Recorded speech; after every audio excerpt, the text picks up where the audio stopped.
Assalamualaikum warahmatullahi wabarakatuh. Perkenalkan, saya Reza Novita, NIM 19230042, Prodi Akuntansi. Dosen pengampu saya Febriandi Ananda SE MSI. Di sini saya akan mempresentasikan Financial Accounting tentang judul Penentu Literasi Keuangan, Bukti Empiris dari Usaha Mikro dan Kecil di India.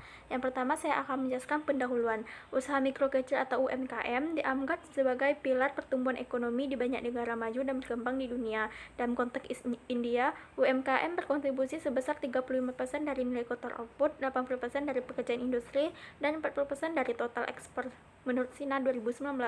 Meskipun memiliki pertumbuhan 10% selama 5 tahun terakhir, kata IAR 2018, dan diharapkan berkontribusi 50% dari PBD India, kata Dewa 2019. Sektor ini menghadapi banyak kendala seperti keuangan perbankan yang tidak memadai dan tepat waktu, modal dan kurangnya pengetahuan keuangan untuk menggunakan berbagai produk dan jasa keuangan menurut Adumoko et al. 2016. Keberhasilan sektor UMKM sangat bergantung pada tingkat literasi keuangan para pengusaha. Literasi keuangan didefinisikan sebagai kapasitas manajer untuk memahami dan menganalisis data keuangan sehingga dapat mengambil keputusan keuangan. Menurut Marriott and Mellett 1996, sederhana saja, pentingnya literasi keuangan menjadi penting karena dimulainya produk atau layanan keuangan baru, kompleksitas pasar keuangan, dan lingkungan ekonomi yang berubah dengan cepat. Kedua, kajian teori. Seorang pengusaha di sektor UMKM harus dibekali dengan pengetahuan dan keterampilan keuangan yang cukup untuk mengelola usaha mereka dengan sukses. Selain itu, literasi keuangan meningkatkan kinerja perusahaan secara keseluruhan agar dalam mengelola literasi keuangan tidak terlalu canggung dalam mengelola suatu perusahaan atau organisasinya. Dan di sini akan mengkaji tentang tingkat literasi keuangan pengusaha di kalangan UMKM di negara bagian Punjab di India. Dan yang kedua, menganalisis dampak determinan penting, yaitu usia, jenis kelamin, pendidikan, usia perusahaan, wilayah operasi, jenis perusahaan, dan laba kotor pada literasi perusahaan. Berikut ini elemen literasi keuangan. Yang pertama ada knowledge of financial concepts. Yang kedua ada capability to apprehend the financial concepts. Yang ketiga ada ability to manage the personal finances. Yang ketiga ada skill to make the financial decision, application to one circumstance. Selanjutnya objek penelitian. Peraturan menunjukkan bahwa berbagai penelitian terkait literasi keuangan telah dilakukan di berbagai belahan dunia. Selain itu, terungkap bahwa ada perbedaan besar dalam dimensi atau parameter yang digunakan untuk mengukur tingkat literasi keuangan di antara para pengusaha oleh berbagai penulis di berbagai negara. Terlepas dari potensi topik yang besar, sejauh ini tidak ada atau sedikit penelitian dilakukan untuk menilai dampak berbagai faktor penentu pada literasi keuangan di India pada umumnya dan di negara bagian Punjab khususnya terdapat keberlanjutan UMK. Juga sejauh pengetahuan kami, beberapa penelitian telah dilakukan untuk menyediakan faktor-faktor penentu literasi keuangan umum dalam kerangka kerja multivariat di antara para pengusaha di India. Oleh karena itu, negara bagian Punjab di India telah dipilih untuk penelitian. Penelitian ini memberikan kontribusi pengetahuan dengan mengkaji dan mengestimasi determinasi literasi keuangan. Pertama kali menggunakan model multivariate ordered logics.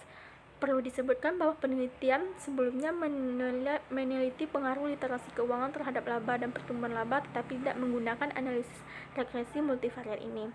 Kategori 5 2016 mengevaluasi tingkat pengetahuan dan keterampilan keuangan pengusaha UMKM di kota ilegal, dan tingkat literasi keuangan pengetahuan dan keterampilan yang rendah ditemukan di antara sebagian besar responden. Meskipun responden memiliki keterampilan keuangan tingkat menyerahkan yang berkaitan dengan perencanaan atau penganggaran.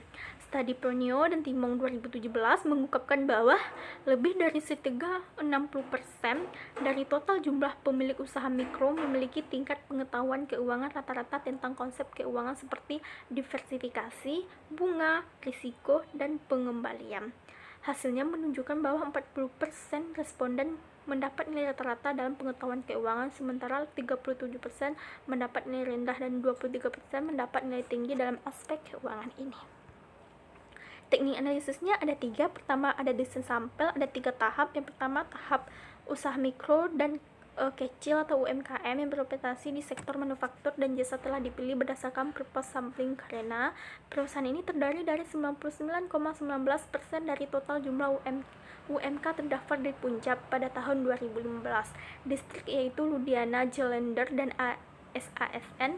Agar dengan jumlah UMK terdaftar terbanyak dipilih menggunakan teknik cluster sampling. Tahap yang kedua yaitu 3 kawasan industri di kota Punjabi diambil sebagai sampel, dan ketiga sebanyak 3.751, di mana 282 untuk usaha mikro dan 93 untuk usaha kecil. Yang kedua ada teknik statistik, di mana literasi keuangan, berbagai jenis literasi keuangan I dan A adalah acak.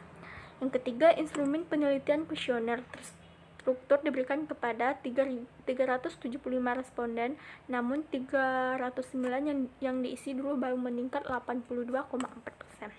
Hasil penelitiannya, literasi keuangan secara umum X 4159S banding 1.3509, kinerja responden lebih baik daripada literasi keuangan khusus yaitu X 7.559S 2.607, dan rata-rata literasi keuangan secara keseluruhan adalah 11,7.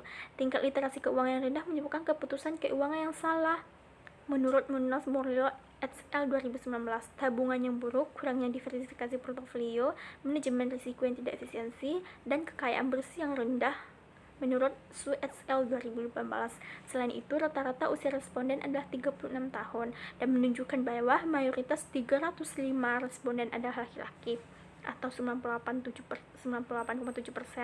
di antara UMKM di negara bagian tersebut. Diamati selama pengumpulan data bahwa usaha perempuan pengusaha lebih sedikit daripada rekan laki-laki mereka karena alasan sosial, ekonomi, dan budaya yang berbeda. Sekianlah presentasi materi dari artikel yang saya jelaskan. Assalamualaikum warahmatullahi wabarakatuh.